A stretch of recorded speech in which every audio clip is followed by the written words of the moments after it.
Tahukah kamu, barang-barang yang kita pakai sehari-hari itu dibuat dari bahan tambang? Mulai dari smartphone yang kalian cari tiap bangun tidur, microwave buat bikin sarapan, mesin kopi, kendaraan, sampai laptop buat sekolah, kuliah, dan bekerja. Penasaran nggak sih pertambangan itu seperti apa? Pertambangan sekarang nggak kayak zaman dulu. Teknologi udah bikin cara menambang makin efisien, optimal mengolah sumber daya mineral, pengelolaan lingkungan tambang makin baik, dan meningkatkan kesejahteraan masyarakat sekitar. Dalam beroperasi, grup MindID melakukan good mining practices atau praktik penambangan yang baik dan benar, mulai dari eksplorasi, penambangan, pengolahan, pengelolaan lingkungan, dan sosial. Proses penambangan diawali dengan mengeluarkan mineral dari dalam bumi. Di tambang terbuka, proses pengambilan biji mineral dimulai dengan mengupas tanah penutup bahan tambang yang ditempatkan secara khusus, dijaga lapisan humusnya agar bisa digunakan lagi saat reklamasi. Sedangkan tambang bawah tanah dimulai dari proses pengeboran untuk membuat terowongan bawah tanah. Selanjutnya dilakukan penggalian lapisan mineral, kemudian diangkut ke stockyard untuk diolah lebih lanjut di fasilitas pengolahan dan peleburan. Proses ini meminimalisir bukaan lahan.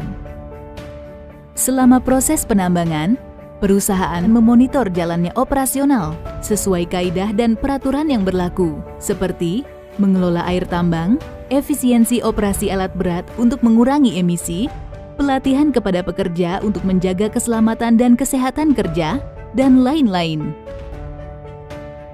Untuk meningkatkan nilai tambah mineral, dilakukan hilirisasi dengan mengolah bahan tambang.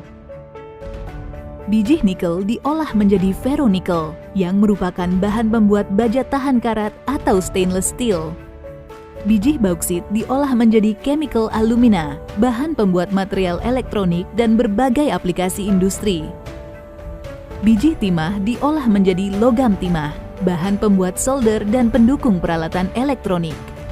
Biji tembaga diolah menjadi konsentrat tembaga, bahan pembuat peralatan listrik. Aluminium akan diolah lebih lanjut menjadi produk otomotif dan material konstruksi. Komoditas batubara, selain menjadi sumber ketahanan energi nasional, akan dikembangkan hilirisasi gasifikasi batubara menjadi dimethyl ether yang akan mengurangi impor LPG. Sedangkan emas, selain menjadi produk investasi, juga dapat dikembangkan menjadi produk industri. Sebagai bentuk tanggung jawab, saat masa operasional dan selesai periode penambangan, dilakukan pengelolaan lingkungan dan sosial.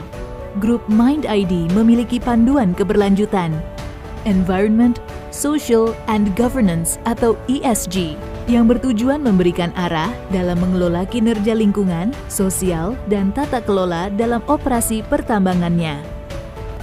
Selama masa operasional, dilakukan pengelolaan dan monitoring, energi dan emisi, limbah, air, keanekaragaman hayati, reklamasi, dan pengembangan masyarakat. Setelah masa penambangan, restorasi dilakukan untuk digunakan sesuai peruntukannya. Jadi, itulah cerita tentang penambangan, dari batu mineral hingga akhirnya bisa kita gunakan di kehidupan sehari-hari.